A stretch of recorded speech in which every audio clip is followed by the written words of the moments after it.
I'm going to welcome Dennis Uyat, the Zero Waste Project, to the stage. And Dennis is going to be talking about burning issues.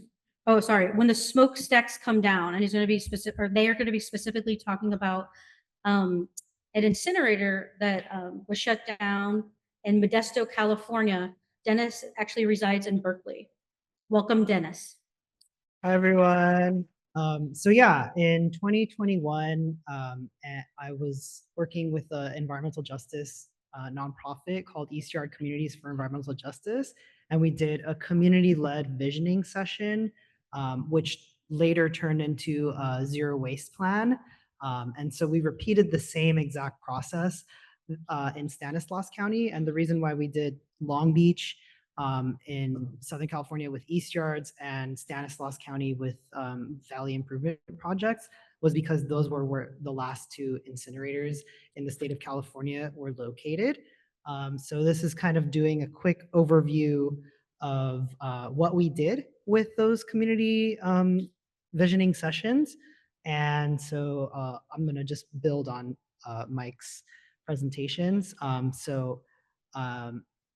So yeah, these were some of the slides that we used in the community visioning sessions, both of which environmental justice spaces like to emphasize, indigenous sovereign lands that the communities are a part of as a way to like emphasize, what the relationship is that people have to the land and their original peoples are on. And so there were 4 visioning sessions. The first was about guiding principles for the communities, followed by what are example policies and programs that are existing to be an alternative to incineration, because that's often the question. What happens when you close an incinerator? What are you supposed to do with all of that stuff? So thinking about policies and programs. Zero waste infrastructure was the third one. So what's existing on the ground currently, and what are the alternatives infrastructure-wise, and what is the implementation process for the 4th visioning session. And then we follow that up with environmental justice, or what is the plan, taking all the feedback from the communities. And it was all done in a bilingual way, in English and Spanish. And so this is an image of the ash that Mike was talking about that's left over. So when you burn trash, it doesn't magically disappear, it turns into ash. So I just learned that specifically it's for every 100 tons, it's 30 tons of ash. So you have to figure out what to do with all this material. How many of you are aware that there's something around like 80,000 chemicals embedded in all of the products, packaging, and materials that we use at any one time? Have any of you heard of this? Okay, a couple. So yeah, there's a lot of chemicals that we're constantly interacting with, and when it gets burned, it either goes into the air or gets included in this ash. So it's a very hazardous material that we're suddenly left to handle. And Mike already talked about the types of pollutants that are emitted by burning trash. So I won't go into that. There is this other organization that I'm also a part of called the International Solid Waste Association. And they say like, oh, actually there is no agreed upon definition of zero waste, or zero waste is impossible. No one can do that. And so while it is an aspirational goal, like I think the city of San Francisco has like a near 100% diversion goal to try to make that a reality. Easily 70%, 75% can be implemented within a decade anywhere you are. And then getting up to like 90% with harder to recycle or handle materials like diapers or pet waste, things that have pathogens are a little bit more challenging. This zero waste hierarchy is still a very useful tool in terms of designing what types of policies, like one of my former instructors, Mary Alice Peterson, who used to work at Disney, would just say, she would just write policies based on, okay, how do we rethink? How do we reduce? How do we reuse as alternatives? And then like handling recycling and composting as well.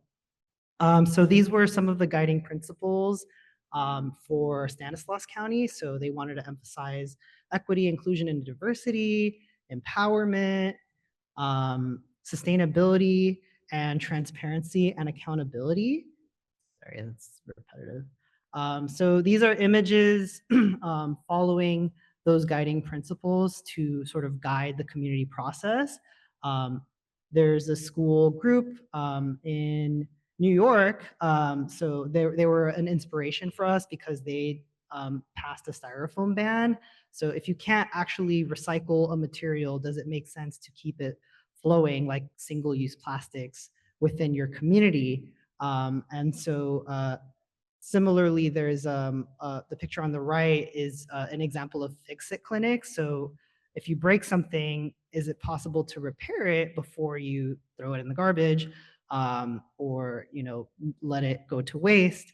I really liked. So I was just in Pioneers last week with in Berkeley, California, and somebody said, like, from an indigenous kind of perspective, that people often talk about these as like resources, but in fact, it's the source of how we make like life happen currently. So rethinking the source and our relationship to all these things is a really important thing to consider.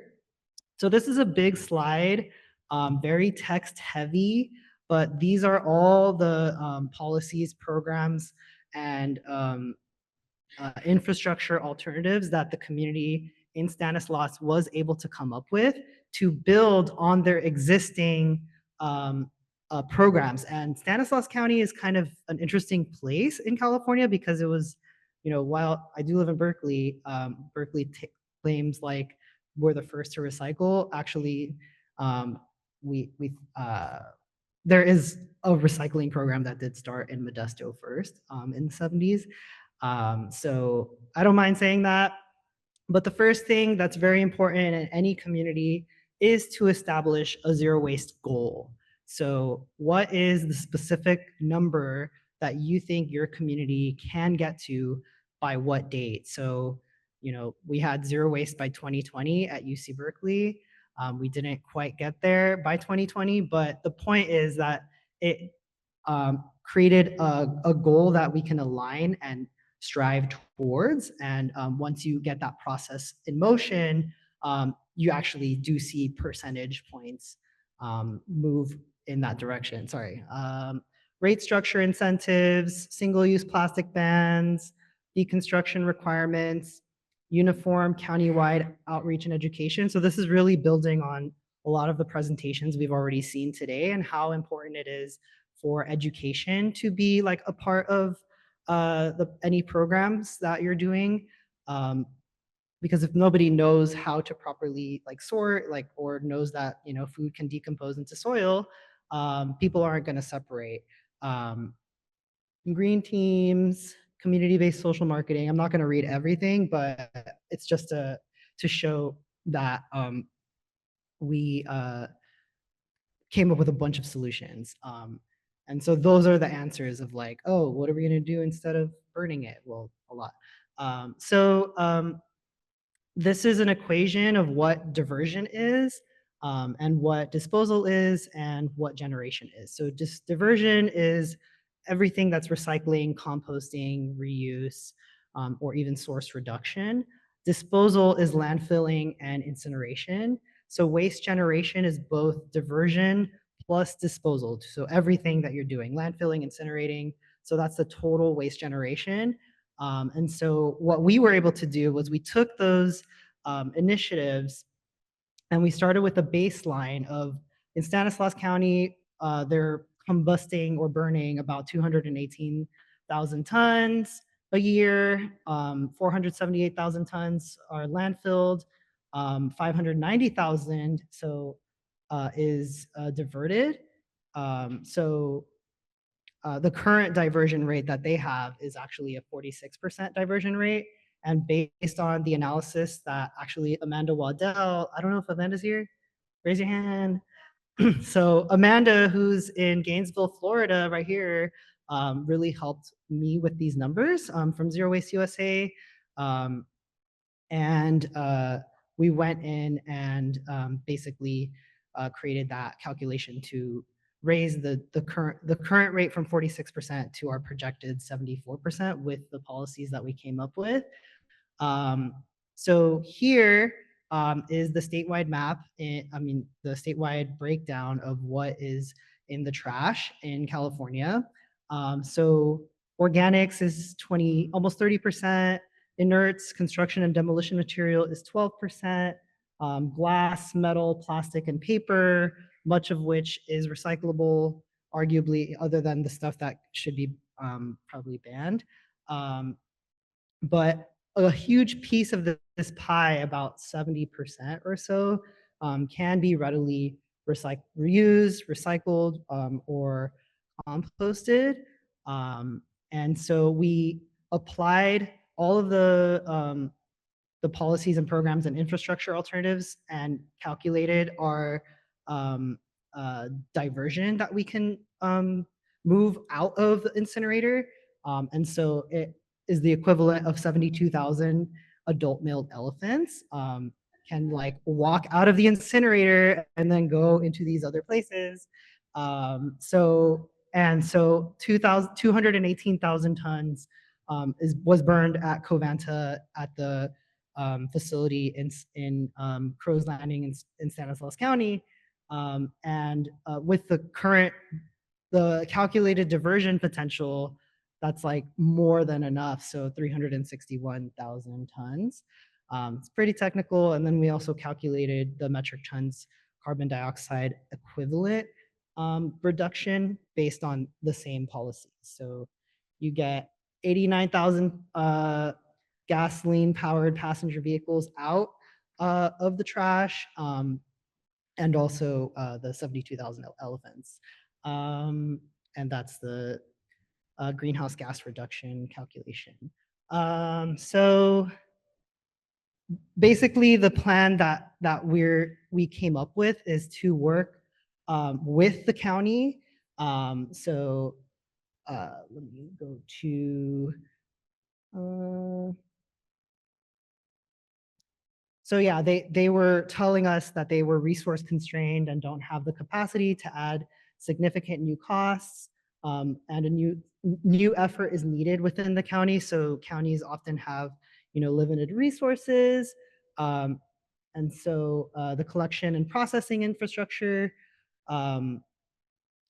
is to follow this kind of hierarchy. And so I'm gonna come back to that in a later slide, but these were some of the campaigns of like how community members at East Yards advocated for zero waste in Southern California.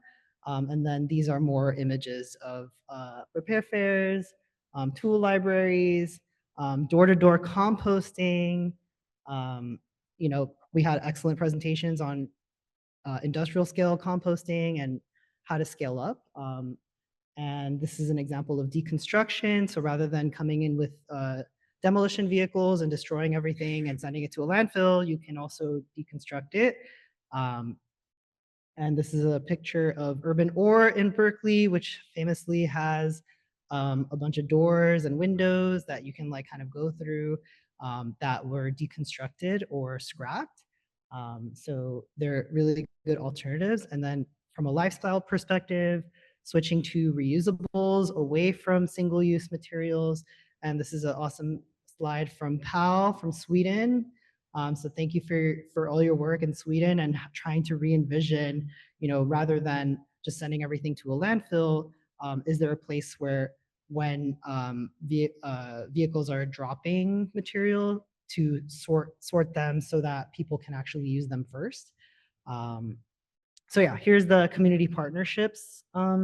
So it's basically how does zero waste happen? It's a collaboration between county municipalities and this county-wide committee. So engaging the public is a really important component because people really have to take ownership of their future and what they want to see, and to do it in collaboration and not like from a top down perspective. So we saw that as like a very key aspect. So I'm just going to wrap up there. And yeah, so thank you for your time.